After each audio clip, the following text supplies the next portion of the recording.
Ok. Bueno, se quedó una persona que se llama iPhone, que no sé quién es, ¿ok? Para que por si acaso te escriben en privado.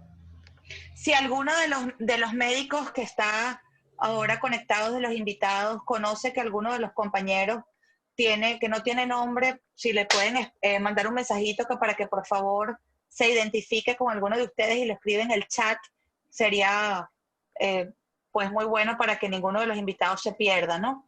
Yo creo que a todos les comenté la necesidad de tener claramente identificados a las personas por un tema de seguridad del evento, Ok, ya pongo pero el link si en el link. alguno, Sí, Claudia. Bueno, voy con el en vivo, ¿ok? perfecto.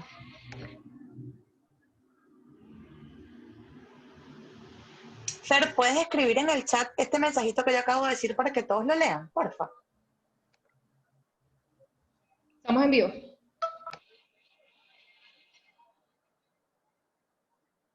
Hola,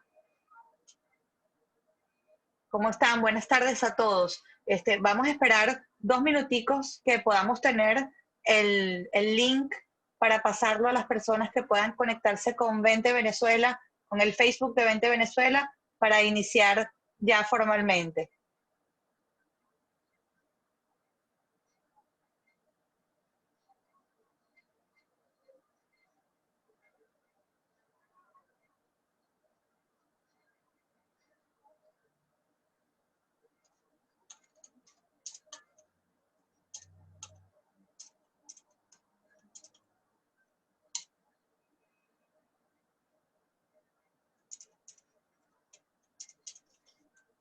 Mi saludo para Edgar, estás en el público. Un gran abrazo para ti, amigo.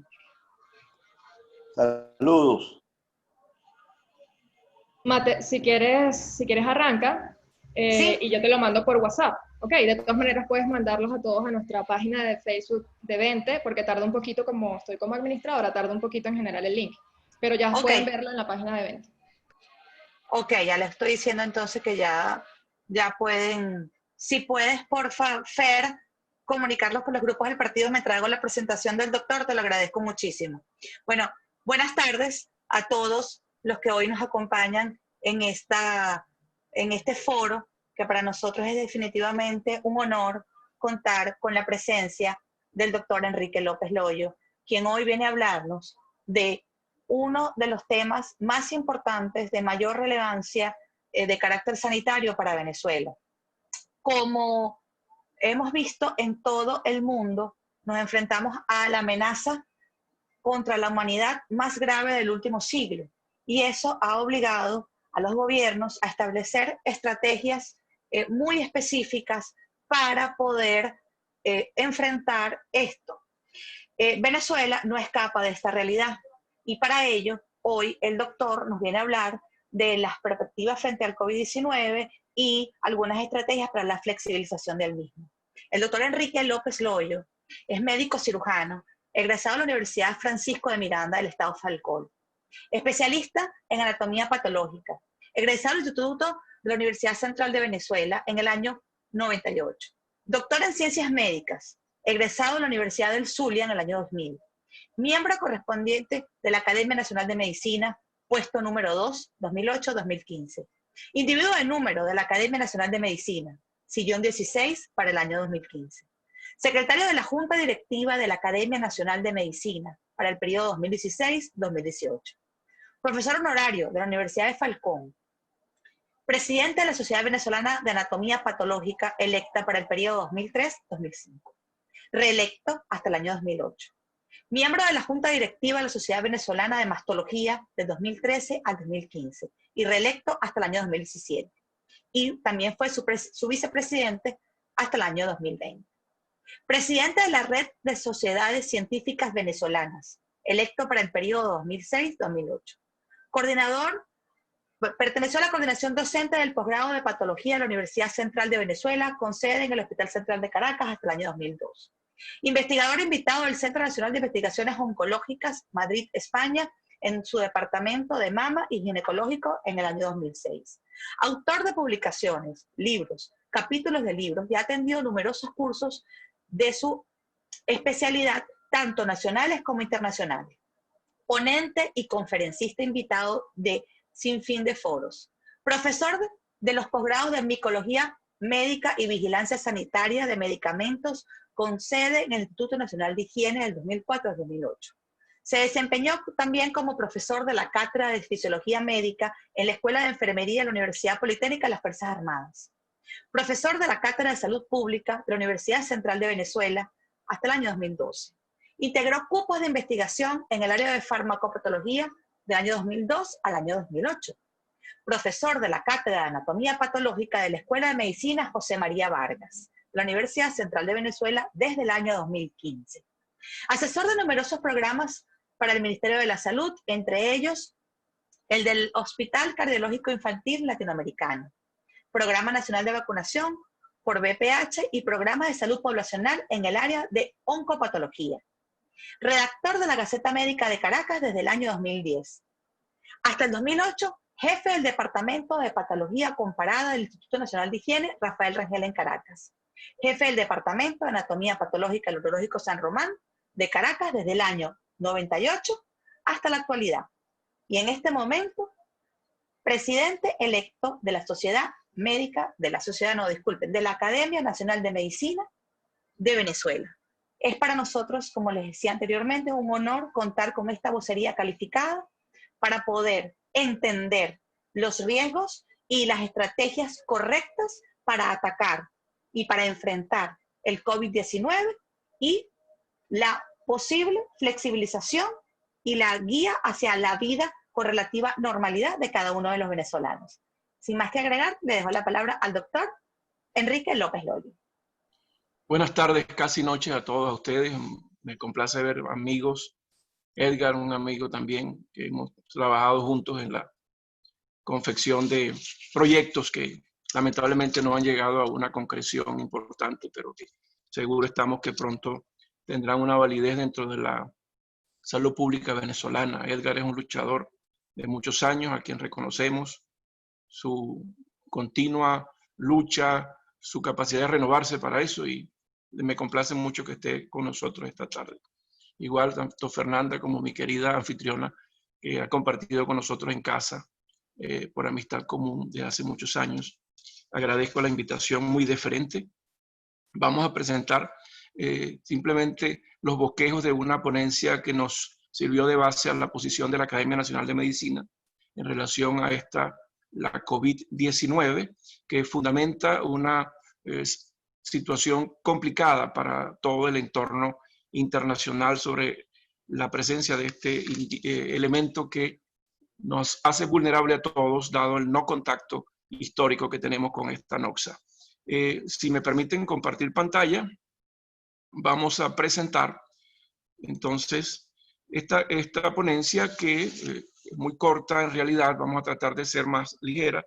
Hemos adicionado algunas otras cosas, pero que tienen el bosquejo general de lo que los objetivos de esta conferencia, de esta conversación con los cuales pueden ser cubiertos, ¿ok? Si me permiten, el anfitrión, por favor, poder compartir pantalla y generar la información desde acá.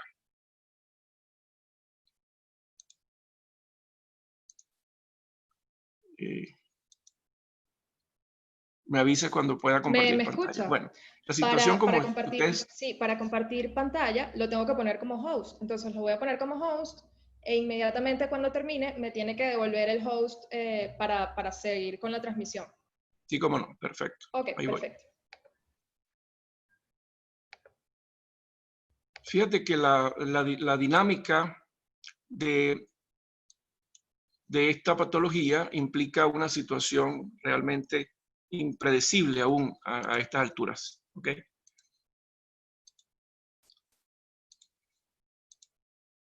Vamos a tratar de iniciar acá. Esto fue parte del foro interacadémico que mostramos hace unos días, mediados del mes pasado, lo cual tiene que ver con la posición de nuestra institución de tratar de identificar las características de la pandemia en Venezuela por la COVID-19. Aquí nos propusimos describir la evolución de la pandemia en el país, a juzgar por las cifras oficiales, dada nuestra trágica situación sanitaria Por lo tanto, tratamos de identificar respuestas como el objetivo inicial. Luego, analizar la importancia del distanciamiento social o cuarentena, así como las alternativas para desmontarla de forma progresiva y probablemente exitosa. Esa palabra probablemente tiene que ver con muchas cosas. Describir el estado actual para la obtención de una vacuna efectiva, una breve descripción de cuáles son nuestras esperanzas. Pero la difícil posibilidad de identificar y caracterizar la evolución clínica de este germen es complicada, por lo tanto es una patología en construcción, que las partes que tienen que ver con tratamiento, con la evolución fisiopatológica, aún está en construcción. Debemos esperar que decante toda la información que estamos recibiendo en estos momentos. Pero Venezuela recibe esta situación complicada, tratando de controlar una tormenta perfecta. Sabemos que vivimos una emergencia humanitaria compleja, donde hay una destrucción de infraestructura del sistema público de salud, déficit de más del 80% de servicios básicos dentro de los hospitales, como agua y electricidad. No hay una dotación de medicamentos e insumos importante en la gran mayoría de nuestros centros de diferente nivel de atención, con ausencia de equipos reactivos y de diagnóstico, que son los complementarios a esa atención adecuada de nuestros pacientes. Una situación gravísima que es la migración de trabajadores de salud, más de 22.000 médicos contabilizados hasta principios de año, una población desnutrida, una desnutrición que sobrepasa hasta el 85% en segmentos poblacionales, donde los menores de 2 años prácticamente están perdidos hacia la progresión a individuos productivos para el país, con ingresos miserables, sin servicios de transporte público que sea eficiente, aún con todos los problemas de movilidad que generó la falta de disponibilidad de combustible en los últimos 3 meses. Luego, si nosotros observamos que Venezuela tenía que ver esa evolución inicial de las cifras oficiales con que estábamos trabajando, explorando o hurgando la punta del iceberg. Esa punta del iceberg estaba representada por múltiples posibilidades desde el punto de vista de la correlación que hacíamos de esos datos.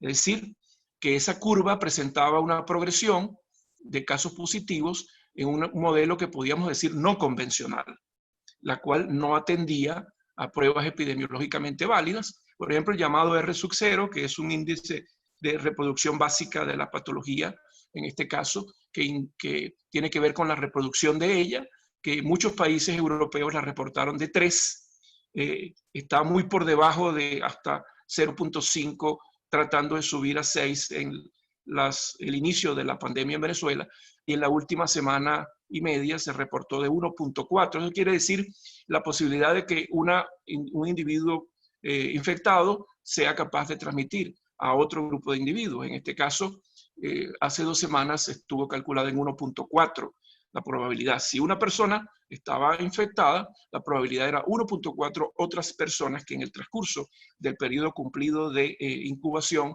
14, 15 días, podía presentar esta patología. Luego, la progresión oficial que mostraban esas cifras no permitían dar una caracterización sobre una curva de ascenso en fase exponencial. Eso era lo que conseguíamos hace cuestión de 4 semanas en Venezuela.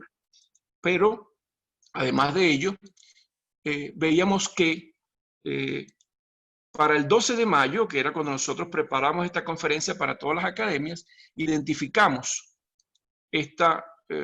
una progresión que en cuanto al modelo de casos positivos, era un modelo unilineal, no exponencial, era una elevación progresiva y lenta, con un patrón de nuevos casos en brotes o clúster, que no identificaban un patrón característico exponencial verdadero. Nosotros luego, esto obedecía, y eran las preguntas que nos tratábamos de responder para ese momento.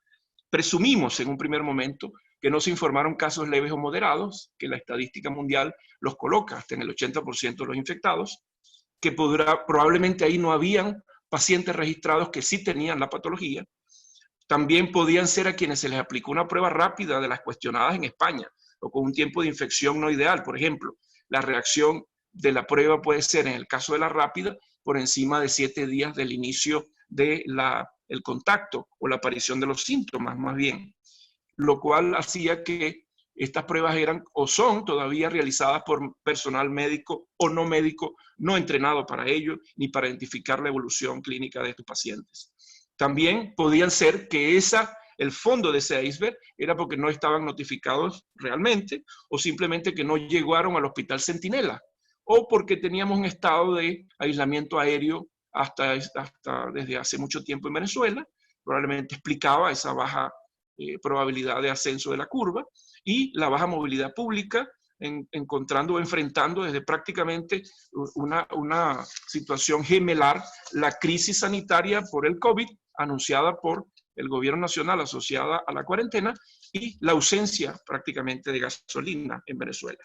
Entonces, conseguimos una respuesta inicial. El director de emergencias de la Organización Panamericana de Salud dijo claramente qué estaba pasando. Dijo que estas cifras oficiales seguían bajas y se consideraban que realizan menos pruebas para detectar la presencia del virus en los pacientes. Y hay muchas para detección de anticuerpos, es decir, pruebas rápidas. Ello ya lo categorizó, que no permitía darle un carácter propio, tomar una fotografía verdadera sobre la epidemia. También acotó que había una capacidad de los sistemas de salud venezolanos, estaban deteriorados desde los últimos años, y esa condición limitaba tener suficiente inclusive personal o equipamiento y suministro para atender no solo los de COVID-19, sino aquellos que están las patologías más allá del virus. Es decir, caracterizó nuestra cruda realidad del estado sanitario nacional. Igualmente, decía que el número de pacientes positivos continuaba por debajo de las estadísticas, pero insiste en que la curva no ha llegado a su cúspide. Claro, veíamos que, por ejemplo, en esta información que manejábamos de forma independiente, en una sala de monitoreo, identificábamos información como esta, en la cual se producía que solo casos confirmados en una semana, en un periodo del 16 de marzo al 10 de mayo, 388 pruebas de PCR, que son las confirmatorias. Por lo tanto, el peso específico que significa la confirmación no estaba ocurriendo en el país, y es aparentemente lo que sigue ocurriendo en este momento. Todo estaba supeditado a la realización de pruebas rápidas, las cuales tienen una altísima posibilidad de fallas, que fue reportado en España, por ejemplo, hasta el 35% de los casos. Luego, cuando vemos al día de hoy cómo amaneció el país, fueron 3.062 casos, se recuperaron 835 cifras oficiales y han fallecido 26. Pero observamos este comportamiento asociado a esta situación particular, en la cual el promedio de casos semanales en las primeras 8 semanas eran 45.5 casos. Por lo tanto, veíamos esa línea plana que no aparecía u obedecía a un comportamiento exponencial, el cual sí comenzamos a ver a partir del día 11 de mayo, con un crecimiento que generó un promedio en las últimas 6 semanas de 513 casos por semana. Es decir, se apareció el componente exponencial de la pandemia en el país a partir de esa fecha. Prácticamente fue premonitoria el foro interacadémico, donde nosotros alertábamos que estábamos en una fase diferente al resto de los países y que íbamos a iniciar probablemente en las próximas semanas, a partir de ese momento, que fue nuestra ponencia alrededor de la mitad del mes de mayo, íbamos a ver esta curva que comenzó a ocurrir. De allí, vemos que para el día de 12 de mayo, pudimos ver regresamos a ese modelo que era lineal y no exponencial en cuanto a casos positivos, y en cuanto a casos nuevos era un patrón de brotes o clúster, que lo estamos repitiendo para que ustedes vean la diferencia que ocurrió para el día de ayer, 15 de junio, donde ha ocurrido a partir de ese punto de inflexión 12 de mayo, un modelo exponencial de la aparición de casos nuevos y un patrón de picos sostenidos que también describen esta aparición exponencial.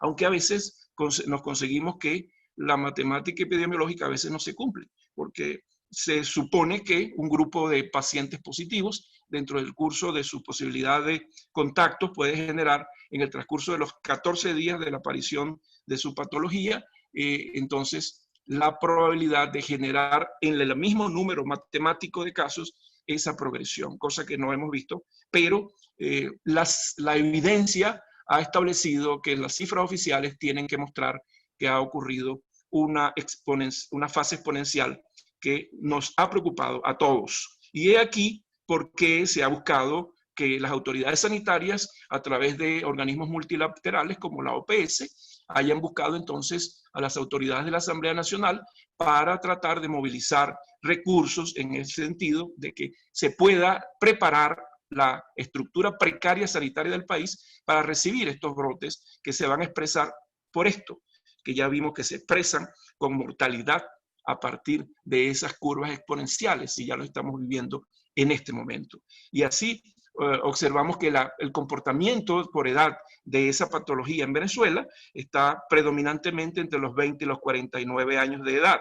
Y esto contravino de forma inicial las observaciones de Europa. Claro, sabemos que es una población añosa mayor, o sea, que tiene mayores pacientes con edades avanzadas, pero esta cifra en particular, este pico en pacientes jóvenes y de 20 a 29 años, obedece también a que es una población que está en continuo movimiento y una población además que debemos tomar en cuenta en estas edades que tiene una mayor susceptibilidad dadas condiciones como nutrición y otras alteraciones que tienen que ver con su calidad de vida inherentes a la necesidad también de salir a la calle y exponerse a esta patología.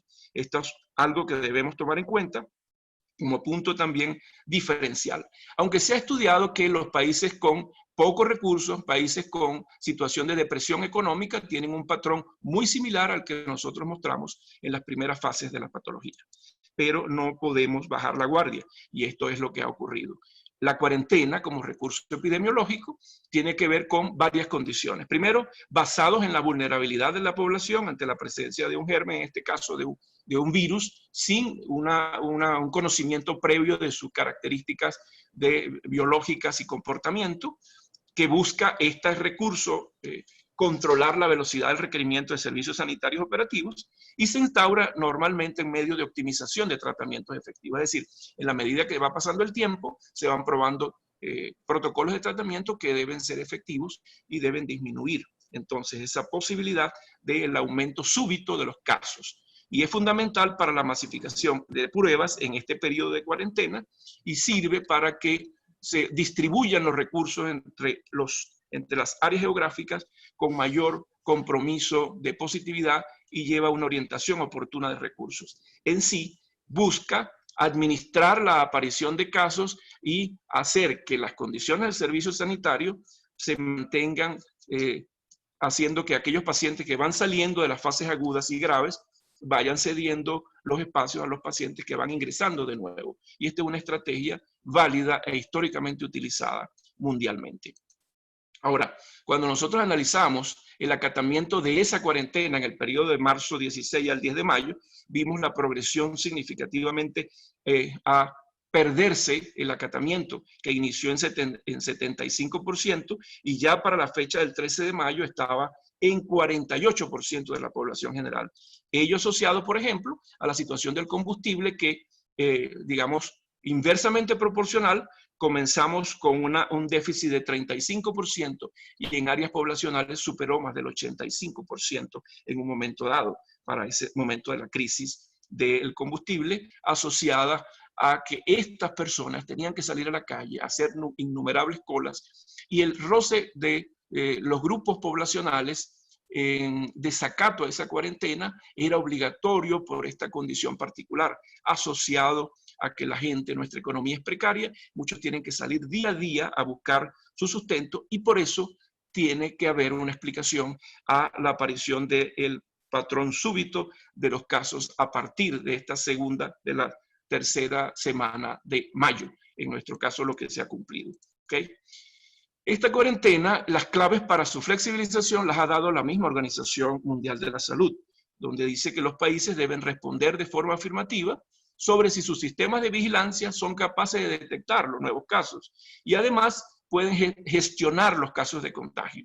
Muy dudosa la respuesta para Venezuela. Ni hay capacidad de un diagnóstico masivo, ni hay capacidad de gestionar los pacientes contagiados gravemente. En una encuesta que se manejó independientemente, alrededor de las 100, 120 camas eran las disponibles, con completa dotación, incluyendo la ventilación asistida, lo cual hace que tengamos una posibilidad de manejar muy pobremente una crisis de pacientes graves sobre la pandemia de la COVID-19. Y es justamente uno de los elementos que aparece cuando se solicita esta firma para la movilización de recursos. El primer elemento que solicita el ente gubernamental es que se tenga capacidad para aumentar el número de ventiladores, cosa que nosotros debemos además aplaudir una iniciativa que vaya en unión de despolitizar el problema, sino darle una visión integral en beneficio de nuestros pacientes que lo necesitan. Ahora, ¿qué condiciones técnicas da la misma Organización Mundial de la Salud? Primero, que el levantamiento debe ser lento y constante de esas medidas de aislamiento social que fueron implementadas para mitigar la propagación del virus. Luego, cada región, en este caso habla de países, debe confirmar si la epidemia está bajo control. Si los sistemas sanitarios finalmente pueden hacer frente a un resurgimiento de casos una vez que se relajen las medidas. Pues la mala noticia es que nuestra fase de flexibilización está ocurriendo peligrosamente en la fase de mayor aparición de casos positivos en el país, en una fase exponencial. Y esto hace prever consecuencias inusitadas a partir de este fenómeno. La realidad, además, es que el comportamiento biológico de la gente no atiende a condiciones técnicas, pero en nuestro país podemos predecir la probabilidad que puedan ocurrir en unas situaciones más delicadas en cuanto a la aparición de mayor número de casos y la imposibilidad del Estado de manejarlos. Las estrategias que desde la Academia Nacional de Medicina hemos considerado, debemos recordar que para esa flexibilización, ella es dependiente de establecer condiciones de la situación del sistema sanitario y de la realidad socioeconómica y política. Además, se debía identificar para ese momento grave y aguda dónde terminaba la frontera de la crisis sanitaria y dónde comenzaba la crisis real del combustible y aquellos operativos de control político, porque se usó como una posibilidad de generar un estado de sitio, un estado de confinamiento también de orden político, e inclusive no hubo respeto en algunos segmentos poblacionales y de grupos organizados para el respeto de en este caso de los derechos humanos individuales. También la propuesta es que se deben dar prioridad a actividades productivas no masivas, a actividades de distribución de insumos básicos y servicios públicos, usando medidas de barrera siempre, sus tapabocas, sus guantes cuando sean necesarios. Si es el personal de salud, es indispensable que tenga el equipo de barrera para su trabajo, y ha ocurrido que hay un aumento significativo en el número de casos de personal de salud justamente por ausencia de este tipo de elementos. Se deben además favorecer actividades electrónicas, docencia virtual, independientemente de nuestra situación gravísima de comunicación, de lo que llamo yo el rancho de banda, independientemente de toda esa situación de falta de energía eléctrica en la mayoría de los estados y ciudades, pero es lo que se recomienda internacionalmente. Asimismo, en cuanto a la restitución de consultas médicas, deben ser individualizadas por prioridades. Pacientes que cumplen, por ejemplo, una terapia crónica, patologías crónicas, pacientes dializados, pacientes oncológicos o pacientes específicamente asociados, por ejemplo, a terapias de reajuste en grupos de VIH-Sida, por ejemplo. Entonces, la flexibilización no significa bajar la guardia ante la progresión inexorable de esta pandemia, sino más que todo es establecer un equilibrio entre el desarrollo de la vida de las poblaciones y el riesgo inminente de la infección por la COVID-19, que alcanzará finalmente a toda la masa susceptible. Pero ¿qué ha pasado aquí? Aquí vemos esto que tal vez no se ve muy bien en el contexto de la resolución, pero esto es lo que ha elaborado el plan 7+7. Ahora, esto es un hijo ilegítimo del plan original israelí que se activó desde el punto de vista epidemiológico, ya utilizado en otras situaciones. El plan original es que se manejaba 4+10, aquí luego lo colocaron a 5+10, es generar 4 días de trabajo y el resto de los 10 días sin confinamiento. Tiene un carácter técnico específico llevado a lo siguiente. Si en el tiempo que vas a trabajar ya estás en contacto con la población general, a pesar de que tengas medidas de aislamiento, ese contacto puede llevar a la infección de pacientes, de individuos. Y se dan 10 días para que entre el periodo de trabajo y el periodo de confinamiento puedan aparecer en los 14 días, contados los dos elementos, la probabilidad de signos, síntomas y probabilidad de diagnosticar y capturar a un paciente positivo, el cual pasaría a un confinamiento completo.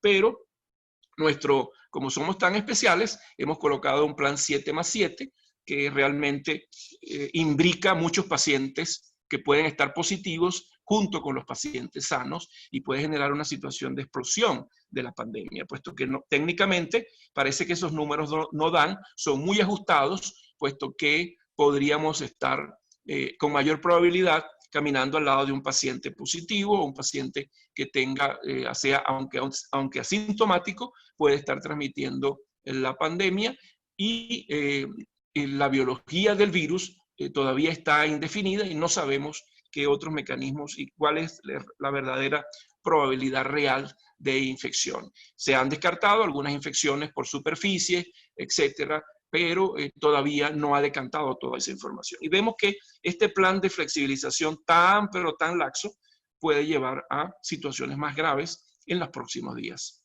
Lo que ocurre es esto, es preocupante esta visión tan deportiva de una medida que es técnicamente bien calculada. Aquí vemos que faltan los números y hemos visto gente del propio Estado haciendo cálculos matemáticos en vivo por televisión y creo que no es su fuerte la matemática. Entonces, ¿pero cuándo tendremos una vacuna? Primero es que esta representa una esperanza para controlar una diseminación masiva. Será necesario producir millones o billones de dosis. Es totalmente posible que para el momento en que se disponga de ella, la pandemia ya haya controlado en parte, o se haya controlado por un fenómeno llamado inmunidad de rebaño, es decir, contacto y generación de anticuerpos de la mayoría de la población. Y también es posible que este virus pueda continuar circulando por años y años y la vacuna será de grande utilidad para cubrir aquellas poblaciones generalmente más susceptibles que quedan remanentes y no han tenido el contacto con el virus. Y además para vacunar personas de alto riesgo, que son por lo general los mayores de 60 a 65 años. Ahora, fíjense, la guerra de las vacunas se ha desatado desde un primer momento. En todos los continentes ha habido cantidad de grupos de investigación, desarrolladores de tecnología, en este caso, investigadores que se han abocado a esta guerra de vacunas. Y en realidad es que para el día 8 de abril del 20 de este año, el panorama para la búsqueda de esta vacuna incluía hasta 115 proyectos de vacunas.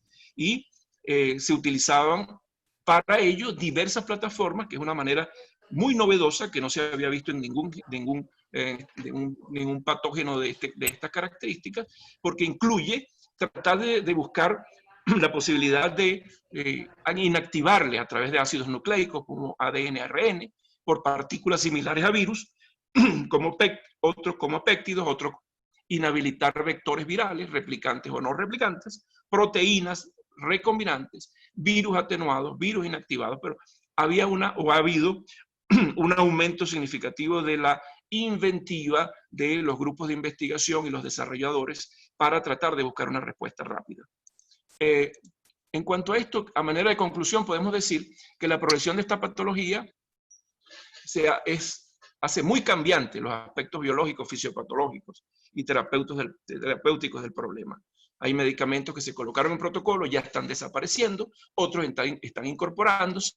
Las características de la visual de cuál era el punto básico de la fisiopatología cambió y ahora se dirige hacia controlar los mecanismos de infección, controlar los mecanismos de hemorragia difusa, etc. Otro punto es que se debe caracterizar el verdadero patrón de infección de nuestro país para generar una mejor respuesta a la aparición de los casos nuevos y además descentralizar, que eso es otro de los objetivos que se está buscando con esta firma del convenio entre los dos entes o los polos opuestos, tratar de que los centros de diagnóstico de PCR estén descentralizados, generen una respuesta más rápido que incluyan inclusive a los entes privados. La progresión de los casos en el país sugiere que está por producirse, era una conclusión de mitad del mes pasado, está por producirse un crecimiento exponencial y ya se comenzó a producir. El sistema sanitario no estaba preparado o no sigue preparado para esta contingencia eventual. Y la cuarentena, aunque muestra una tendencia a perpetuarse, es aprovechando también un control social importante por parte de las autoridades. En ese momento tenía que ver más con el combustible. Esa es una estrategia de control social que puede ser contraproducente dadas las condiciones tan miserables de nuestro país. Por lo tanto, debemos también tomar en cuenta que esta infección tiende a permanecer en el tiempo hasta alcanzar lo que se llama inmunidad de rebaño y a la espera de una formulación bastante exitosa de una vacuna. Muchas gracias a todos. Entonces vamos a... Bueno, buenas tardes, doctor Loyo, López Loyo, disculpe, gracias por su ponencia. Voy a, en estos momentos, a dar un saludo a todos los profesionales de la salud que nos están acompañando en este momento, igualmente a los profesionales biólogos que nos acompañan y a los amigos periodistas que también están en esta sala.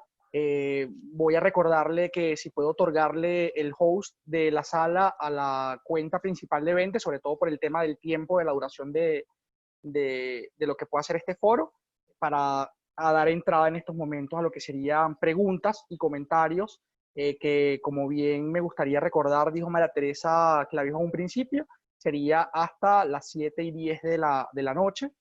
Vamos a hacer las preguntas a partir de 3 en 3 para que el doctor López Loyo pueda ir contestando e ir hilando las diferentes preguntas, dando algún tipo de respuesta asertiva acerca de las dudas que puedan estar sembradas en cada uno de ustedes sobre la ponencia que acaba de dar el doctor, al igual como lo que ha sido la flexibilización que ha expuesto, que es una sugerencia, unas medidas que fueron tomadas por la Academia Nacional para ser implementadas.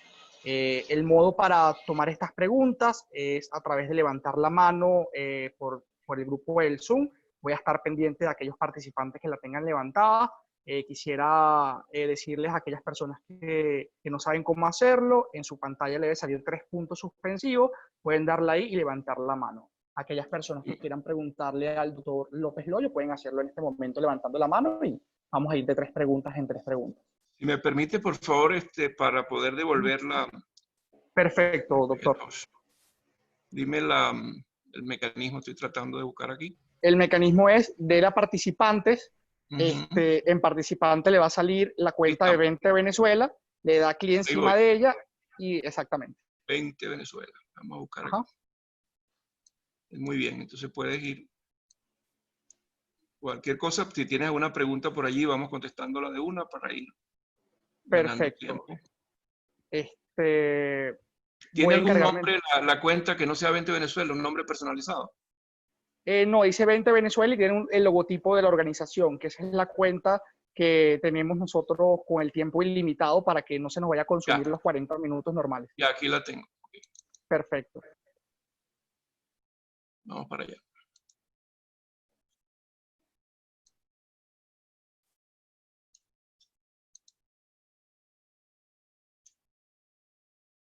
Vamos a ver. Ya está listo. Perfecto, entonces. Doctor López, vamos a comenzar con una pregunta que nos hacen en esta transmisión que tenemos en vivo en Facebook. Voy a permitir leerla. La pregunta es la siguiente.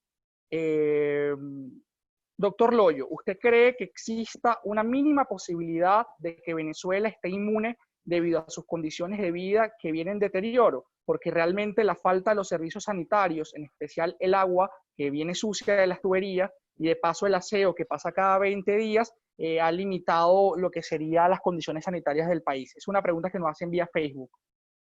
Bueno, inmune no. Estamos demostrando con la aparición de casos y están certificados allí que tenemos ya en curso una patología que está aumentando el número de casos positivos todos los días exponencialmente. Por supuesto que es más vulnerable una población que está desnutrida, una población que tiene muy pocos servicios públicos, que no se lava las manos, siendo el fundamento de esto la primera barrera además de colocar, si te puedes colocar un guante, pero la primera barrera al llegar al hogar es el aseo, lavarte las manos, continuamente lavarte las manos, utilizar el famoso gel u otra sustancia y recordar que ese gel solamente se puede usar continuamente 3 veces. Después de usarlo 3 veces ya tienes que lavarte la mano igual, con todas las previsiones que se han enviado de cómo hacerlo y con una, digamos, con un mecanismo efectivo, con un jabón efectivo, etc. Pero si no hay agua, por supuesto que las condiciones de precariedad son mayores. Vemos lo que está ocurriendo, por ejemplo, en el mercado de las pulgas en Maracaibo. Es un mercado con un altísimo hacinamiento, donde se venden productos de consumo masivo, prácticamente sin agua. Hay personas que hacen allí empanadas, que hacen jugos, nunca se lavan las manos. O sea, existe allí un elemento importantísimo de ejemplarizar lo que significan las medidas sanitarias básicas para evitar el contagio. Y la situación sobre los eventos masivos, la realización de eventos masivos, en estos momentos están absolutamente y deberían ser evitados en todo momento. Cuando usted ve esa curva que arrancó finalmente después del 13 de mayo, en el caso nuestro, vemos que es ilógico que salga todo el mundo a la calle a cantar victoria sobre una situación que más bien puede agudizar una situación de crisis sanitaria venezolana en las próximas semanas. Perfecto, doctor López. Tenemos 2 preguntas en estos momentos. Una del doctor Efraín Mejía, que se encuentra en esta conferencia, y una de la periodista Gregoria Díaz. Primero vamos a escuchar la pregunta del doctor Efraín Mejía y luego la de la periodista Gregoria Díaz. Buenas tardes. ¿Cómo está, doctor? Buenas tardes. La pregunta es en relación a las pruebas de diagnóstico, ¿verdad? Muchas veces nosotros no sabemos, como médicos, qué tipo de test se está utilizando. Si usted tiene conocimiento de dónde son esos test, cuáles son el porcentaje de falsos positivos que pueden originar esas pruebas rápidas, sobre todo, bueno, si tiene su conocimiento en las edades pediátricas, menores de 12 años sobre todo, porque si bien es cierto que hay un grupo de personas, de un grupo etario que predominantemente también hay en nuestro medio, en la parte pediátrica, qué tan fidedigna o qué falsos positivos nos pueden arrojar ese tipo de pruebas, y si está en su conocimiento de qué tan confiables son esas pruebas desde el punto de vista para aplicarlas por lo menos en estos casos, en estas edades pediátricas. Muchas gracias. Bueno, no son confiables, las pruebas no son confiables. Cuando se hizo la primera evaluación de pruebas en Italia y en España, se comprobó que las pruebas que vienen de China, y allí le contesto, la respuesta es, lo que estamos consumiendo son pruebas que vienen de China, la mayoría de ellos, algunas tercerizadas de otros países, pero que no tienen una tradición de calidad en cuanto a el control de calidad de esas pruebas, de ese tipo de pruebas asociadas a masificación de diagnósticos. Ya lo decía en la conferencia, la opinión cuando la Organización Panamericana de la Salud decía que estaba pasando en el país, era que estaban utilizando en todo momento de manera irracional las pruebas rápidas. La falla de esta prueba fue calculada en España entre el 30 y el 35% de los casos. Lo otro es que hay 2 aspectos de las pruebas en general, una que se llama sensibilidad y otra que se llama especificidad. ¿Ok? La sensibilidad es para decir que puede estar asociado a ese germen, a ese elemento, a ese virus. Y la especificidad es cuando sí, solo sí, se corresponde con el COVID-19, el SARS-2, que es el que estamos manejando en este caso. Esta prueba puede tener una alta sensibilidad, pero no discrimina entre si es específicamente para el SARS-2 COVID-19, la aparición de una banda de positividad en ese momento. Cada vez que usted observa que los personeros de, las autoridades sanitarias o no sanitarias anuncian esto diariamente, hablan de que se están haciendo no sé cuántas pruebas y que son tantas por millones de habitantes. Eso no tiene valor. Lo dijo la propia OPS. Pruebas de PCR son las pruebas definitivas y las que le van a dar a usted el patrón de infección de nuestro país. No existe mayor cantidad de respuesta si hay una saturación de los sistemas de pruebas de confirmación. Yo trabajé muchos años en el Instituto Nacional de Higiene, conozco específicamente el laboratorio de virología de allí. Es un laboratorio que no llega a 20 metros cuadrados, es un laboratorio que no tiene sino 2 turnos de 4 personas para habilitar a una cantidad de pruebas que vienen del país. Muchas pruebas llegaron sin cadena de frío, sin resguardo a la institución, otras llegaron en condiciones precarias, otras nunca llegaron. Entonces, ahí está la falla fundamental. El recurso que se ha conseguido a partir de que se va a conseguir, porque no ha llegado, a partir de este convenio, busca optimizar y aumentar la base de sustentación del diagnóstico definitivo, que son las pruebas de PCR, y que sean además descentralizadas, que hayan por lo menos 5 o 6 puntos subregionales de diagnóstico, y que en grandes centros privados se pueda manejar también la realización de la prueba, como en efecto se manejó en algunos centros en Caracas y le fue prohibido por las propias autoridades sanitarias, porque en un momento se manejó o se sigue manejando en un momento dado como una estrategia política la información que tiene que ver con la enfermedad de los venezolanos. Muchísimas gracias, doctor. Ahora sería el espacio para preguntar a la periodista Gregoria Díaz, prevenidos los doctores Alejandro Crespo, Carlos Alejos y la bióloga Catalina Ramos. Buenas tardes. Buenas tardes.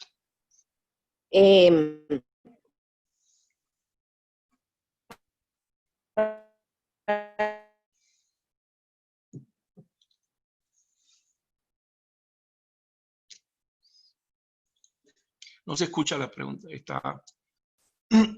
internet está fallido. Gregoria, creo que no se escucha tu pregunta. Si quieres, puedes escribirla y con mucho gusto podemos leerla o puedes mejorar la conexión. Creo que ahora sí te vemos. Aquí estoy viendo... Ahora sí la escuchamos, sí. Gregoria. Sí. Ok, ya, disculpe. Le decía que los periodistas venezolanos estamos desde hace mucho tiempo, por supuesto, pero particularmente en esta situación con el COVID-19, hemos tenido serias dificultades para acceder a la información pública, de tal manera de que el ciudadano, además de que esté enterado de lo que está ocurriendo, pueda tomar las medidas de protección necesarias. Una de las grandes dificultades que desde que se supo el primer momento de los primeros casos es desconocer los sitios, particularmente en las regiones en donde se detectaban casos positivos. La gente, el ciudadano común, siempre ha preguntado por qué no decir tantos casos en Aragua, por ejemplo, en tal comunidad. Por supuesto, para los periodistas fue un riesgo, y lo hablo con propiedad, porque además nunca se especificó qué tiempo de incubación necesitaba el virus. Hubo un paciente en el Hospital Militar de Maracay que presentó síntomas parecidos a los que ya la Organización Mundial de la Salud había determinado como posibles síntomas del virus. Sin embargo, eso lo que hizo fue criminalizar, en este caso a mí, por haber advertido y alertado de que había un paciente allí. Es decir, el hecho de que se oculte información, que se sesgue información pública, hace mucho más difícil que el ciudadano, que además tiene que atravesar por una situación de precariedad en los servicios públicos, pueda tomar medidas. Ustedes desde la academia, ¿qué nos sugieren a los periodistas de tal manera de que podamos, no tal vez a la información oficial, pero sí a la información científica que ustedes manejan, de tal manera de que eso pueda servirle de guía y de ayuda al ciudadano común? Muy bien, entiendo tu pregunta perfectamente. Fíjate una cosa que si todo lo que somos los médicos, lo que hemos trabajado en áreas en algo que tiene que ver con salud pública, en investigación, es cometer un error, tratar de paralelizar la información.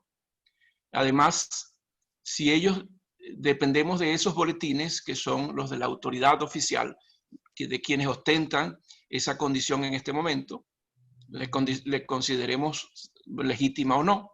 Ellos ostentan ese cargo y ellos tienen todas las prerrogativas de los organismos multilaterales representados en el país para hacer la vocería oficial sobre esa data, ¿ok? Muchos hemos conocido casos de fallecimientos y terminan siendo leyendas porque no aparecen en la data oficial.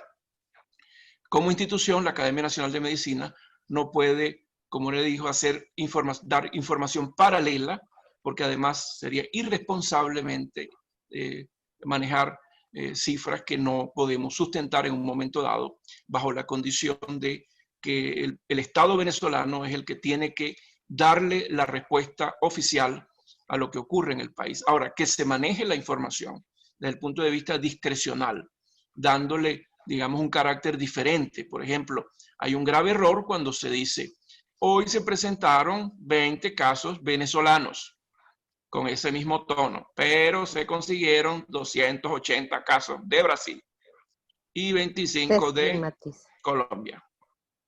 Eso es un error. ¿Cómo va a decir que son de Brasil o de Colombia? Todos son de Venezuela. Así entren 2.000 chinos por la frontera y se planten dentro de nuestra frontera. Esos son casos venezolanos. Ahora, señor, ¿cómo se distribuyó esto? Entonces, si vino de China y se distribuyó en menos de tres meses a nivel mundial, eso es porque existe que las fronteras no están determinadas para un ente biológico. Porque hay demasiadas formas de su transmisión a través de los movimientos de intermigración. ¿Ok? Entonces, nosotros vamos a decir que todos los casos vienen de China. Sería una conclusión lógica. Cuando no aplicamos, entonces, que aquí decir que hay un aumento de casos es porque es una derrota de un ente oficial. No, todos son venezolanos. La idea es no que se diga hay 10 casos venezolanos y 50 de Brasil y 50 de Colombia. No, súmalos todos. Esos son casos venezolanos. Y es un error simplemente por el manejo ambiguo de la información para decir que no es culpa nuestra que ellos se hayan infectado. Es decir, esto es contraproducente para la visión de la epidemiología mundial. Esos casos que están en Venezuela son casos venezolanos, independientemente que sean compatriotas que vienen en una migración retrógrada al país o individuos que están haciendo comercio, por ejemplo, entre las fronteras, porque siempre ha habido una actividad fronteriza muy importante en Venezuela.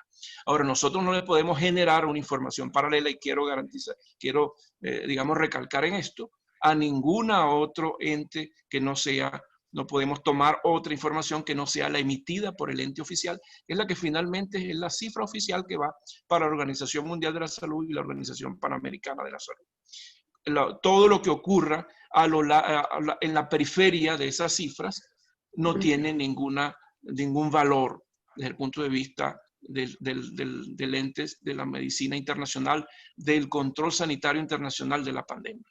Por lo tanto, debemos manejarlo bajo los cánones de seriedad y recomendar a los equipos de comunicaciones ser prudentes porque estamos bajo la égida de un gobierno totalitario, de una asociación totalitaria que no tiene ningún tipo de fronteras ni consideración con las personas que puedan tener una opinión diferente en un momento dado. Nuestra institución entonces mantiene, digamos, los cánones de seriedad. Lo que hacemos son estas reflexiones que ustedes han escuchado acá en el marco de un manejo técnico del problema, no un manejo político. Gracias. Muchísimas gracias, doctor López Loyo. En estos momentos, por temas de tiempo, vamos a proceder a escuchar las 4 preguntas que están en el aire y luego de esto el doctor procederá a contestarla y daremos culminada la actividad. Vamos a dar primero la oportunidad al doctor Carlos Alejo de hacer su pregunta.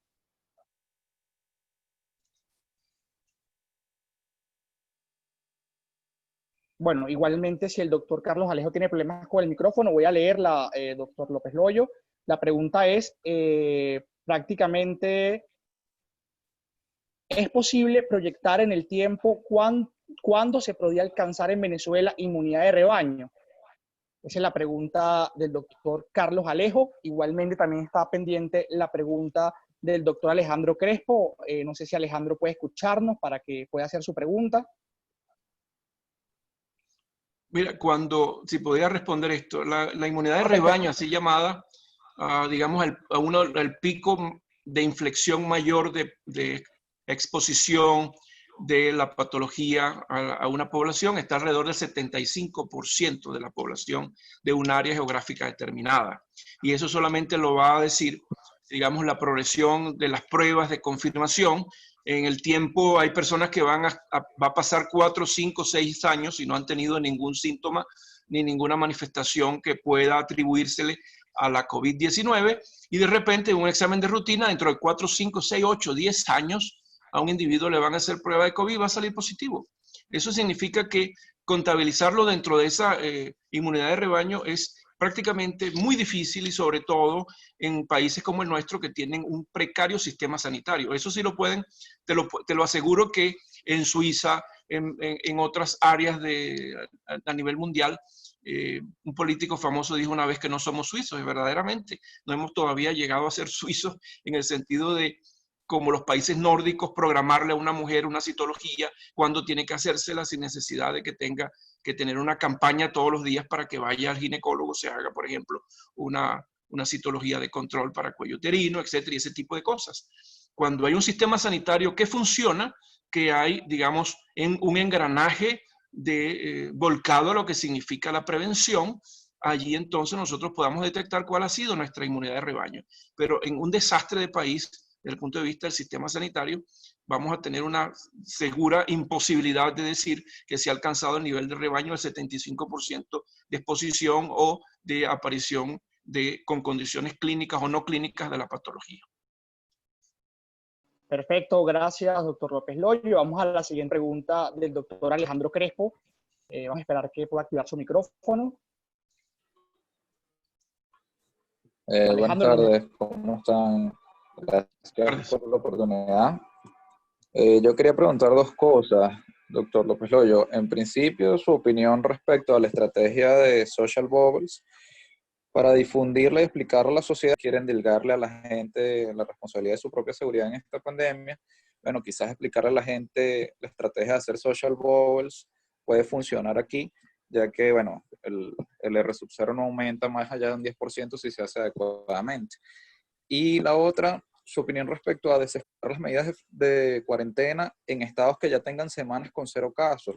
Guárico, Yaracuy, Monagas, por poner un ejemplo, tienen mucho tiempo sin reportar aparentemente dentro de las cifras estas maquilladas ningún caso de transmisión comunitaria. Entonces, quizás en esos estados podría hacerse una estrategia de flexibilización precisamente para no tener a todo el país encerrado cuando no necesariamente es necesario en todas las regiones del país hacer. Muchas gracias. Muy bien, fíjate que la estrategia para responsabilizar al individuo de su propia condición es importantísima, pero el Estado no se puede quitar la responsabilidad de ser el garante de que si ese individuo, habiendo cumplido con todas las prerrogativas de la protección, salir con tapabocas continuamente, estar en áreas, digamos, expuestas, que tenga que tocar algo que ha tocado otro grupo de personas, o no tener agua en un momento dado, o buscar la manera de lavarse las manos adecuadamente, él tratará de cumplir su norma de distanciamiento social, y su propia responsabilidad será evitarlo, y es lo que nos toca a todos los venezolanos en este momento. Todos los que estamos en este chat, es decirles que estamos en la mayor etapa de probabilidad de infección de esta patología en Venezuela. No es para alarmar, no es para generar digamos, un estado de confusión, no es para producir un desasosiego generalizado, y agradezco a aquellos que trabajan con la comunicación no tomar mis palabras de esta forma, sino que tenemos que tomar una responsabilidad individual cada uno de nosotros para evitarlo.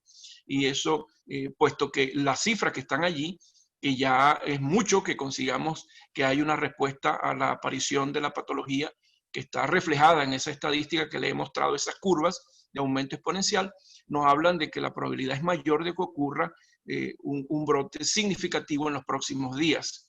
Claro, las academias hemos hecho cálculos matemáticos que incluyen que la probabilidad es altísima, que puede ir de entre 1.000 y 4.000 pacientes y todo aquello que apareció a raíz de una declaración de la Academia de Ciencias Físicas, Matemáticas y Naturales.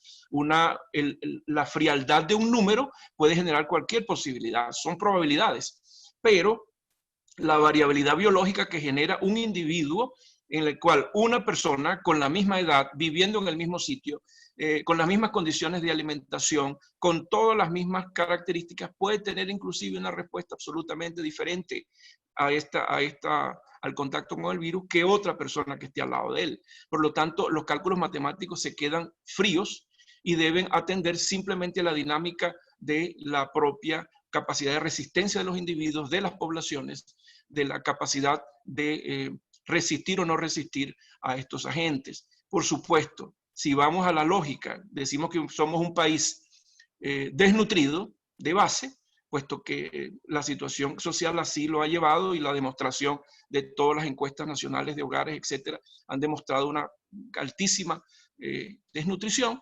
La probabilidad de que esos pacientes generen anticuerpos a partir del requerimiento proteico para producirlos es menor. O sea, vamos a la lógica y eso puede pasar, ¿verdad? Pero hay otras condiciones. A lo mejor los venezolanos, de tanto llevar sol haciendo una cola, de tanto de tener una situación precaria que de falta y déficit de muchas cosas, y hemos desarrollado una capacidad diferente de resistir estos embates que pueden llevarnos a una situación grave. Entonces, muchos dicen por ahí que nosotros somos inmunes a todo, prácticamente, porque hemos vivido un carrusel de problemas uno tras otro todos los días, que ya nuestra capacidad, digamos, de resistencia de la psiconeuroinmunología es altísima en relación a un individuo que puede vivir muy plácidamente en un país nórdico, que solamente está dedicado a ver un paisaje todos los días, que las noticias no dicen nada nuevo, que come bien, que sus hijos comen bien, que los jóvenes de 18 y 19 años ya tienen un sueldo por el Estado. Ese tipo de cosas también pueden influir. Es más, le tengo que decir, desde el punto de vista de inclusive un grupo de médicos, la sintomatología asociada a esto, lo idéntico, estaba circulando en Venezuela desde octubre del año pasado. Muchas personas, incluyendo mi persona, tuvo un cuadro similar que ya hasta me da miedo que me vayan a hacer una prueba y salga positivo y me metan preso en un hospital de un CDI. Entonces, porque en realidad tenemos una circulación de individuos de China que están continuamente entrando y saliendo a Venezuela sin ningún control. Entonces es muy probable que hay una altísima probabilidad, y de eso yo personalmente, con mi nombre y apellido, digo que muy probablemente esto ya estaba circulando en Venezuela. Lo que pasa es que, como aquí en Venezuela, desde hace mucho tiempo, el deterioro progresivo, sobre todo de 2013 para acá, el sistema sanitario, la gente se muere de mengua y ya la gente ni siquiera pregunta de qué se muere. A lo mejor había una probabilidad de que ese agente estuviese circulando aquí. Nosotros en diciembre tuvimos una condición particular, 2 meses con una patología muy similar. Por ser médicos tratamos de ponernos un tratamiento tan similares a lo que determinaron los italianos después del tiempo: antiinflamatorios, antibióticos selectivos, utilización de esteroides, utilización de antitusígenos específicos, inclusive una tormenta de antitusígenos y fluidificantes, o sea, y salimos. Entonces yo personalmente tengo miedo de hacerme una prueba porque a lo mejor me detienen en un CDI y de ahí no puedo salir, porque esa es otra. También los pacientes adquieren una condición como que lo culpas de estar enfermo. Y entonces, además de que está enfermo, que es una condición particular difícil para él y para su familia, una condición que lo aleja inclusive de la probabilidad de producir comida para sus hijos o para su entorno, entonces lo metes en un hotel o lo metes en un CDI o lo colocas allí rodeado de personas, muchos de las cuales no son médicos y no saben lo que tienen que hacer en presencia de un signo de agravamiento de esa patología. Entonces, ¿qué te puedo decir? Nosotros trabajamos en función de los patrones internacionales, pero puede que haya una serie de elementos que necesitamos investigar en el tiempo que están implicados en esta patología, que es nueva, es tan nueva que no sabemos cuáles son todavía los derroteros que va a tomar en las próximas semanas. Perfecto, doctor. Las 2 últimas preguntas que si quiere vamos a realizarlas seguida para que pueda dar una respuesta, que ya sabemos que estamos sobre la hora. Sí, si quieren yo podría hasta las 7:30, si siguen preguntas, si ustedes lo permiten, podemos seguir perfecto. aquí. Quedan 2 preguntas en el aire. Igualmente, si surge otra y estamos a disposición de tiempo, la hacemos también valer. Quisiera darle la palabra a la bióloga Catalina Ramos. Buenas tardes, doctor. Buenas tardes a todos. Muchas gracias por todo lo que ha sido la presentación y la ponencia estupenda de compartir con nosotros toda esta información, y a Ventearagua por la invitación. Yo soy biólogo, soy de representante en este momento del Partido 20 Venezuela, y hay unas premisas sobre las cuales... La primera, el régimen siempre miente. Usted lo comentó cuando habla de la forma en la que el régimen presenta los reportes diarios, de que en primer lugar lo hace una persona que no tiene nada que ver con el sector de salud, a diferencia de todos los demás países del mundo donde la autoridad que habla al país es una autoridad médica del sector salud. Aquí no es así. En segundo lugar, sabemos, y usted lo acaba de ratificar también, que el sistema sanitario y en general todos los servicios públicos en Venezuela están destruidos ya. Entonces, ¿cuál será, o sea, el valor de la información que diariamente nosotros escuchamos del régimen en cuanto a la pandemia? A mí me significa cero. Si ese es el valor que los datos, lo que intuyo inmediatamente es que estamos mucho peor que eso.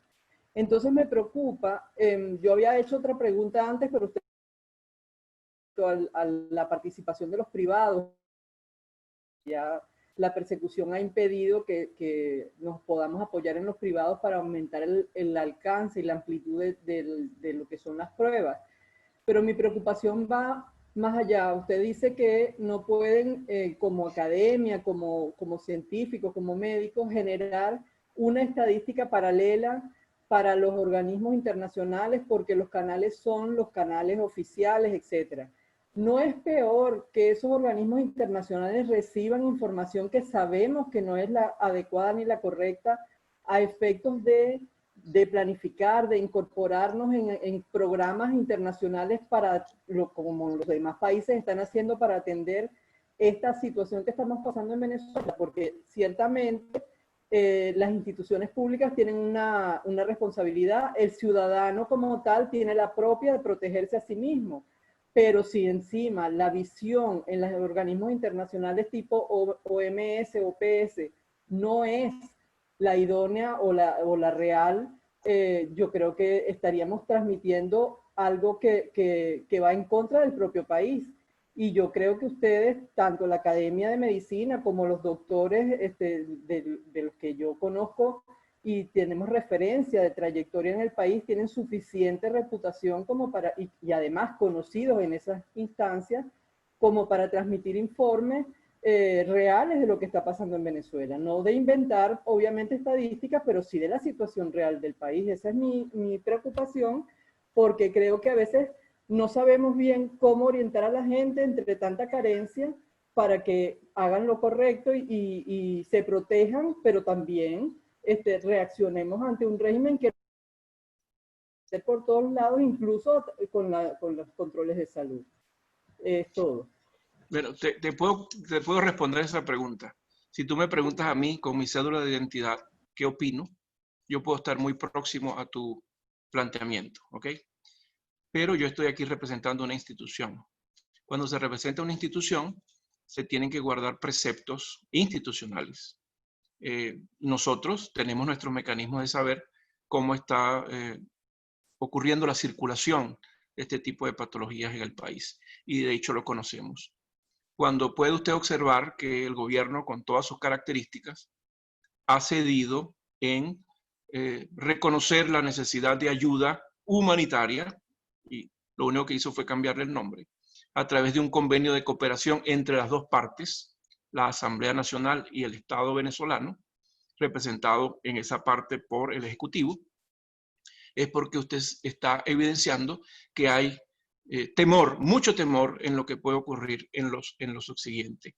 Ellos, la información, ellos la manejan de acuerdo a sus criterios, digamos, muy particulares. Ya he dicho lo que ha ocurrido con la manera de decir que hay casos venezolanos y no venezolanos, pero a los organismos internacionales no le pueden mentir.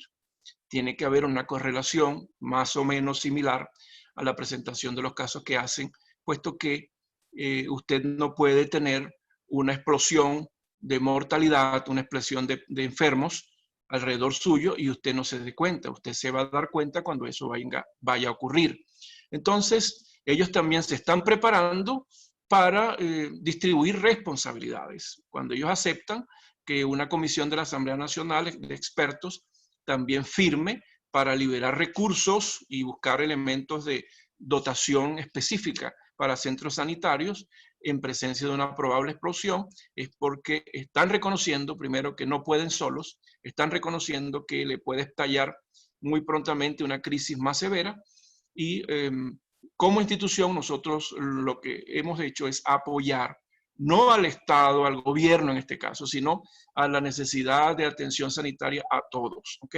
Y a nosotros se nos ha consultado sobre todos esos aspectos de interrelación entre un grupo y otro, no basado en componentes políticos, sino en políticas públicas sanitarias que puedan tratar de ayudar a mermar la situación, a mitigar lo que está pasando en Venezuela.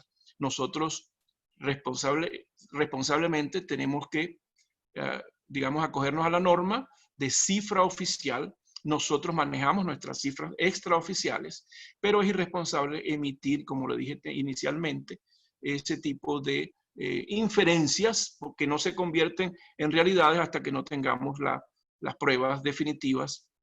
En este caso es la utilización de mayor cantidad de pruebas diagnósticas de PCR. Usted como especialista en el área la conoce. Vemos una limitación extraordinaria en esto. El número de pruebas no se corresponde con las que se necesitan. Y en la medida que se aumente el número de pruebas de confirmación, esos números van a tener mayor veracidad. En este momento, muchos de esos casos han sido catalogados con pruebas rápidas, muchos han respondido al tratamiento y han respondido a los elementos clínicos de convicción, es decir, evolucionaron con la clínica, tenían características clínicas, generaron el problema, pero la prueba nunca se le hizo de PCR y muchos inclusive salieron de la crisis con solo un diagnóstico clínico presuntivo. Entonces, aquí el problema es la operacionalización de los recursos, la utilización racional. Y en cuanto al manejo de cifras, nosotros no podemos meternos como institución en la diatriba política. Empezando porque a nosotros generar una información, todos amanecemos en el SEBIN en una condición de presos políticos y como dirigentes sanitarios, elementos digamos que respondemos a la ciencia médica nacional, generar una torpeza en nuestra actuación como institución sería inclusive eliminar la vocería que todavía mantenemos y lo hacemos sobre la base del conocimiento de las condiciones reales de Venezuela, de su situación sanitaria, y porque en nuestros comunicados desde hace muchos años hemos dicho lo que estaba pasando y dijimos lo que iba a pasar y hemos dicho una vez que pasa, se los dijimos, tienen que hacer esto y esto y esto, ahora tienen que hacer lo otro y lo otro, porque nuestra institución desde 1904 ha enfrentado a todos los signos de gobierno que han estado en el país, desde dictaduras hasta democracias plenas, hasta pseudodemocracias, juntas de gobierno, todo eso han atendido y han respetado a la Academia Nacional de Medicina, menos en este momento. Y así ha sido con todas las organizaciones del estamento médico venezolano, con todos los gremios, y eso es lo que ha generado el irrespeto, el desprecio histórico a todo este grupo de profesionales de calidad, es lo que ha llevado a una migración masiva que está poniendo en peligro la estabilidad del sistema sanitario, puesto que tenemos muchos llamados médicos que no tienen una formación adecuada. La academia ya lo dijo, y lo dijo, que tienen 4.000 horas o menos de información informativa en una aula o en un área de práctica, y nuestros médicos tradicionales cumplen 8.000 y 8.500 horas. Eso es evidente e irrefutable y nosotros tenemos las pruebas, porque tenemos los programas, la certificación de esos programas, los pensum, cómo se han generado, y ellos no nos pueden refutar, y como decimos la verdad, se han tenido que callar la boca y no buscar una discusión con las academias, en el caso de medicina, que le hemos demostrado la no idoneidad de este grupo de individuos, muchos no venezolanos que han venido a trabajar acá bajo una condición profesional que no pueden certificar. Muchísimas gracias, doctor. Hay una última pregunta que quedaba flotante para luego darle entrada a una pregunta que nos hacen vía Facebook. Es de la doctora Delian Feo. Doctora, no sé si ya puede activar su audio. Hola, buenas noches. ¿Me escuchan? Perfecto. Sí, la escuchamos. Okay. Bueno, muchísimas gracias al doctor Enrique López Loyo por su brillante presentación y aclaró muchas cosas que ya sospechábamos, otras que no sabíamos, pero de verdad que le agradezco muchísimo su presentación y al grupo de 20 por la invitación. Doctor, ya había otras preguntas que le iba a hacer, pero ya las fue aclarando a medida que le respondió a los que me antecedieron. Solo una última cosa. Usted comenta que hace 2 o 3 semanas el índice R0 o RO era de aproximadamente 1.4. ¿En este momento se mantiene ese mismo índice? ¿Los cálculos dicen que es el mismo? Esa es mi pregunta. En las últimas semanas ha variado entre 1.4 y 1.6. Cuando usted ve que el pico disminuye en ese gráfico que le mostré allí, ese índice trata de bajar, pero vamos en esa situación. Lo que nos llama la atención es que, bueno, la aparición de ese pico, y es lo que ocurre en epidemiología internacional, está generando la mortalidad también, un aumento en pico de la mortalidad. Yo le mostré el gráfico del día de ayer. Vi cómo usted con ese gráfico para el día de ayer identifica que hay una coincidencia del número de casos y una coincidencia del número de muertos asociados a la patología. Pero ese índice varía en la medida que los casos confirmados se incorporen a la data, ¿ok? No aquellos casos presuntivos. Por lo tanto, como le digo, el gold standard, el estudio fundamental, es el estudio de PCR que me va a confirmar.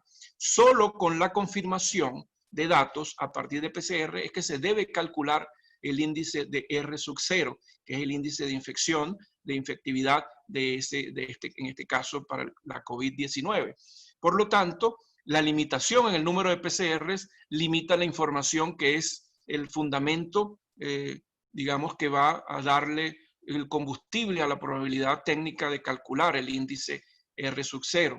Por lo tanto, dependemos finalmente de ese aumento de la base de sustentación de diagnóstico de certeza, que sería el PCR. Y los centros deben aumentar el número de centros diagnósticos, inclusive los centros privados deberían incorporarse. Esto en beneficio del propio Estado, generar una mayor tranquilidad en cuanto a la verificación del patrón de circulación del virus en el país. Para nosotros, la información es mantener el estado de protección individual y mantener el distanciamiento sobre la base de lo que se debe hacer para evitar las infecciones. ¿Está circulando? Sí, está circulando el virus en Venezuela. En este momento hay 10 veces más probabilidades de que nos infectemos que en las primeras semanas de marzo. Con eso le digo todo sobre la situación actual. Repito, no es para causar alarma, no es para que vayan a hacer un audio y lo coloquen. Acabo de escuchar al presidente de la academia y está diciendo todo, queridos amigos del chat, por favor, vamos a trabajar esto de manera profesional y técnica, simplemente una advertencia para nuestra vida personal y familiar. Y no quiero, y repito, no quiero generar ninguna alarma. Simplemente que la estadística está allí, son números que hay que respetar, puesto que forman parte de una visión técnica del problema y no es una visión política. Lo voy a volver a recordar. Yo no he venido aquí a dar una visión política del problema, sino una visión técnica desde una institución que desde 1904 es la doctora de la ciencia médica venezolana. Bien, muchísimas gracias, doctor. Hay una pregunta del doctor Oscar Noguera, que le vamos a dar el derecho de palabra, y hay una última pregunta que tenemos vía Facebook, que quisiera hacérsela para que pueda ser contestada al mismo tiempo que luego el doctor Noguera pueda hacer su pregunta y finalizar el chat. Si bien es cierto, no es una pregunta de carácter científico, yo creo que es una de las grandes concepciones que hay en nuestra población. La pregunta es la siguiente: ¿sería posible concebir que el COVID-19, más allá de una pandemia a nivel mundial, es una estrategia para implementar un nuevo orden en el mundo? Yo creo que esta es una de las preguntas que tiene cierta particularidad en varios ciudadanos que creen que se ha masificado lo que es el alarma con el tema del COVID en búsqueda de algo político o sencillamente de que el COVID no existe tal y como se es vendido por parte de las organizaciones mundiales, o la Organización Mundial de la Salud, o las organizaciones de salud. Y bueno, con esto dejo al doctor Oscar Noguera en el derecho de palabra. Responde esta pregunta que acabas de decir. ¿Okay? Lo que acabas de decir, bueno, desde que se inició esto se habla de teoría de conspiraciones, ¿ok? Una teoría de conspiraciones que si fue mezclado con otro, que si de manera, digamos, premeditada se generó esto. Bueno, desde el punto de vista científico no tenemos la comprobación de esto. Recordar además que cuando existen polos geopolíticos, siempre el polo geopolítico dominante o el no dominante o el menos lesionado bajo una condición de este tipo que afecta a todos, siempre se trata de aprovechar también de las circunstancias. Es una cuestión que forma parte de la geopolítica internacional. ¿Okay? Tratar de al enemigo geopolítico asestarle, digamos, unos golpecitos para yo generar un mayor bienestar interno, una mayor credibilidad y todo esto. Pero nosotros no nos podemos, desde el punto de vista de la comprobación del problema, en este momento adosarnos a una teoría de este tipo, porque la sustentación de lo que es la biología de los virus es diferente. Ellos tienen una característica, pueden aparecer, pueden ser por mutaciones, pero son mutaciones generalmente asociadas a mutaciones espontáneas. Pueden haber el traspaso desde, a partir de un tipo zoonótico, desde un animal hasta un humano, o puede haber digamos, la conformación de nuevas moléculas a partir de una familia de virus. Por lo tanto, no hay una certificación científicamente comprobable de que esto se generó solo para dañar a un grupo poblacional, puesto que hasta riesgoso es lo que hablábamos de la teoría de la transmigración. Tuviste cómo arrancó en China ya, según ellos, en noviembre, final de noviembre, diciembre, y ya 3 meses después estaba en todo el mundo. Es una cuestión que ese cálculo de decir que hasta esta frontera va a llegar y no me va a afectar a mí, es complicado establecer ese precepto. Y lo otro que son olas que pasan a lo largo de todos los países y no hay una frontera donde tú tengas una pared, decir aquí no me va a llegar porque yo hice una estrategia donde ya le di un antídoto a todo el mundo para que, bueno, eso no se puede realmente trabajar de esa manera, pero solo le digo que lo que ha generado la expectativa sobre este virus es que ha mostrado una agresividad particular en relación al resto de la historia de los virus que se han manejado en las pandemias anteriores. Ha habido, digamos, una mayor complicación para buscarle la manera de tratarlo de forma efectiva. Afortunadamente se ha ido decantando los mecanismos de tratamiento basados en el comportamiento de otros países que han sido más afectados. Y viendo, digamos, el conocimiento que se ha adquirido por esa experiencia, se han ido variando las terapias. Vemos que como últimamente ya la cloroquina y sus derivados se han sacado progresivamente de los protocolos, se le da preeminencia de otras terapias y eso es justamente lo que decía cuando explicaba la fase de cuarentena, ¿para qué sirve? También ir perfeccionando las alternativas de terapéutica y en eso es que estamos en este momento. El éxito va a depender primero de que no es que todos, no, a mí no me va a dar eso, no señor. Eso, como todos somos susceptibles a un elemento que puede infectarnos en cualquier momento, a lo mejor muchos de nosotros que estamos en este chat, a lo mejor más de la mitad ya han sido contactados con el virus y ya tienen una inmunidad asociada y no son sintomáticos. Es decir, pueden ocurrir muchas probabilidades y esa inmunidad de rebaño, es decir, cuando se alcance un grupo poblacional del 75%, pueden pasar años. Y podemos nosotros controlar una primera fase y de repente en 3-4 meses otro, como ya está ocurriendo en China, como está ocurriendo en áreas de los países nórdicos, etcétera, que pueden ocurrir entonces unos picos de progresión de nuevos focos de enfermedad y no sabemos todavía la biología real de este virus, que podría inclusive mutar, a pesar de que se dice que hay una poca variabilidad de los ARN, pero puede estar asociada a que es un organismo inteligente. Los virus son organismos inteligentes y ellos pueden generar una alternativa para buscar su supervivencia también. Entonces todavía no conocemos a ciencia cierta. Repito, es una patología en construcción y nos ha tomado por sorpresa a todos. Es decir, hemos visto que han caído gobiernos enteros con una capacidad y arsenal de armas altísimo. han caído estrategas internacionales, movimientos sociales poderosísimos, todos han estado subyugados por un grupo de médicos que han enfrentado, lamentablemente, por un ente biológico, han enfrentado prácticamente de rodillas a un mundo que estaba realmente elevado en su carácter, elevado en su expectativa. Decían, muchos decían que eran invencibles, se conquistó el espacio y ha llegado un virus, ¡oh, sorpresa! Y todos estamos arrodillados, encerrados en nuestra casa, temerosos, lavándonos las manos, recordando cuando nos lo decían en la escuela o la abuela, y entonces vemos que la vulnerabilidad del humano es un hecho que no podemos negar, es innegable, y lo estamos comprobando, somos vulnerables. Entonces, ¿qué quiere decir? Que la respuesta está primero en cada uno de nosotros, ¿ok?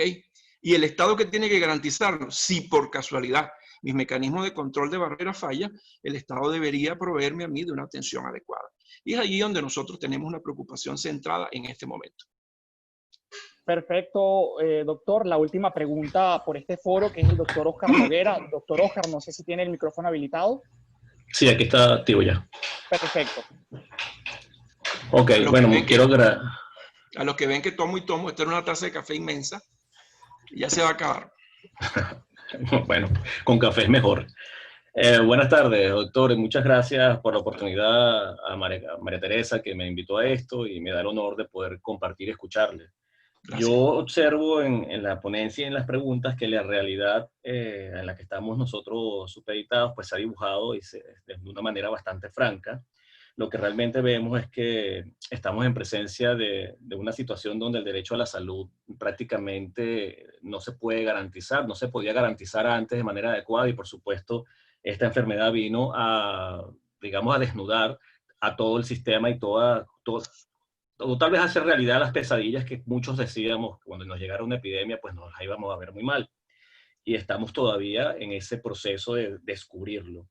También tenemos otro aspecto de la realidad, que es la coactación de libertades. O sea, no tenemos la libertad para actuar como médicos, no tenemos la información, no tenemos acceso a la tecnología ni la información necesaria para poder colaborar y contribuir a la solución del problema.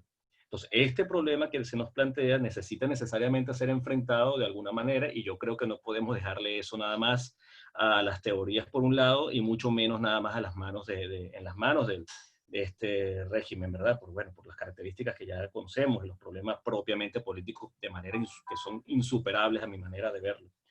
Ahora yo le pregunto, ¿qué recomendaciones finales nos podría dar para efectos de los médicos particulares que hacemos ejercicio privado, para efectos de aquellos médicos que estamos insertados o que están insertados en el sistema público, y para aquellas redes médicas que trabajan con médicos privados y médicos de la red pública? Porque todos tenemos que hacer algo y hasta ahora estamos, digamos que esperando una luz, una brecha para poder actuar, o al menos ese es mi caso y el caso de mi entorno, de mis compañeros de trabajo y mis compañeros de obra, buscando el espacio donde podamos nosotros aportar un grano de arena que ayude no solo a minimizar el sufrimiento que tantos venezolanos están teniendo y las graves consecuencias que puede tener esto, sino de verdad aportar algo a la solución real, pues que sea efectivo. No sé si me explico o me expreso de la mejor manera, doctor. Bueno, la responsabilidad del equipo médico es cubrir la barrera, mantener las medidas de barrera. Los equipos de protección, en el caso de los cirujanos, deben tener el equipo especial. No solamente colocarse el tapabocas, utilizar una barrera con una mascarilla transparente, y debería recordarse además que el punto de atención sanitaria de mayor vulnerabilidad es el odontológico, ¿ok? Mucho cuidado con estos procedimientos odontológicos. Ustedes deben garantizar que al momento de hacer este tipo de procedimientos exista entre uno y otro paciente los protocolos que puedan, digamos, garantizar una utilización de la sala a un segundo paciente, que el médico tenga, digamos, sea rociado con un mecanismo de control, bien sea alcohol más del 75%, una solución de cloro, que no se debe recomendar mucho, sobre todo asociada a la piel, la solución de cloro, puesto que tiene mayores consecuencias en cuanto a reacciones de tipo alérgicas y daños directos sobre la piel.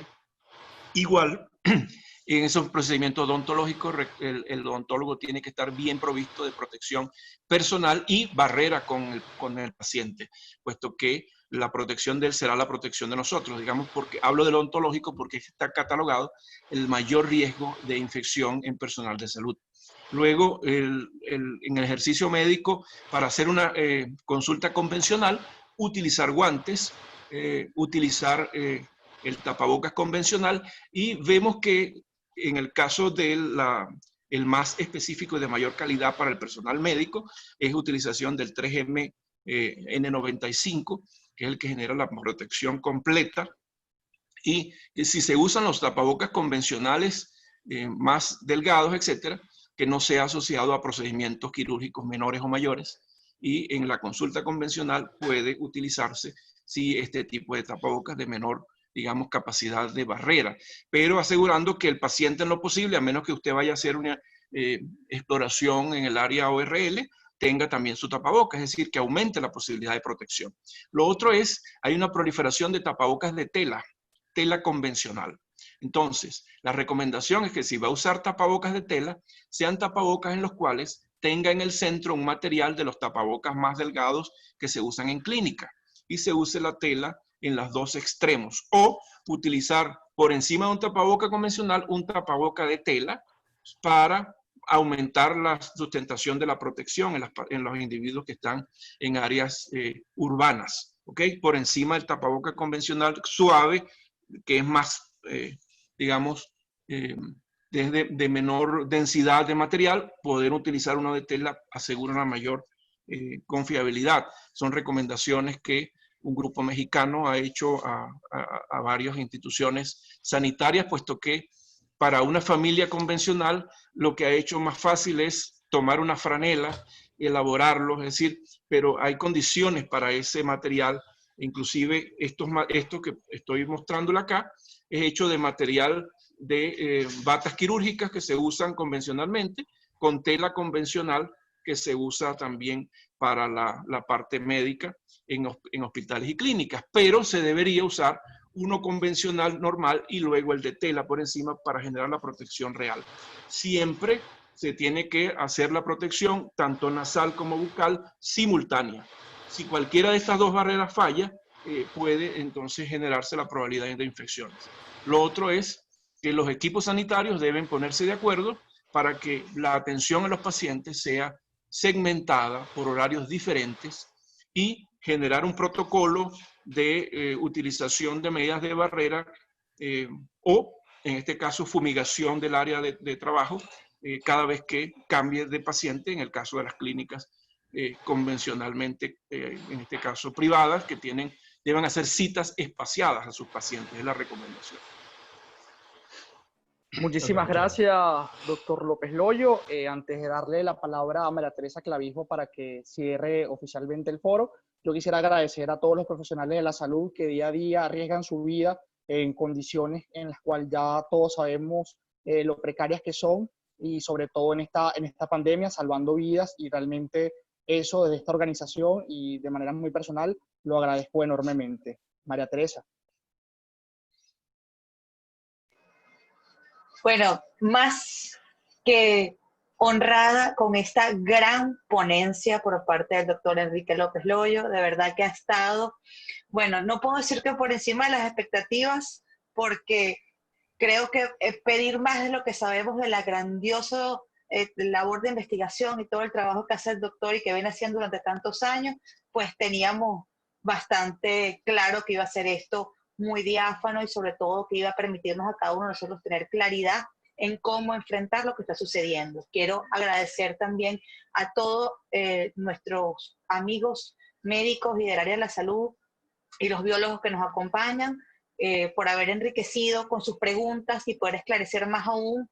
Igualmente a los que nos vieron por Facebook, también cada una de estas interrogantes que tenemos en las distintas comunidades y en los distintos sectores de la población, es muy importante pues haber podido atacar cada una de ellas. Doctor, con su participación el día de hoy, nosotros queremos reafirmar un mensaje que venimos diciendo desde el principio. La única autoridad realmente a la que debemos hacer caso estricto y que son los verdaderos conocedores de lo que podemos, debemos hacer frente a esta amenaza son los médicos, el personal de salud, los bioanalistas, los biólogos, los especialistas, los virólogos. Hoy tenemos que resaltar que exclusivamente de la boca de los profesionales de la salud es que los venezolanos reconocemos las estrategias posibles. Gracias por su tiempo, gracias a todos por habernos acompañado y esperamos vernos muy pronto, doctor, en persona. Lo más que deseamos es hacer lo posible. Muchas gracias, gracias a todos por su compañía. Gracias a todos, a ustedes por su invitación y su confianza en esta tarde y estamos siempre a la orden. Muchas gracias, hasta luego. Hasta luego a todos. Gracias por su compañía.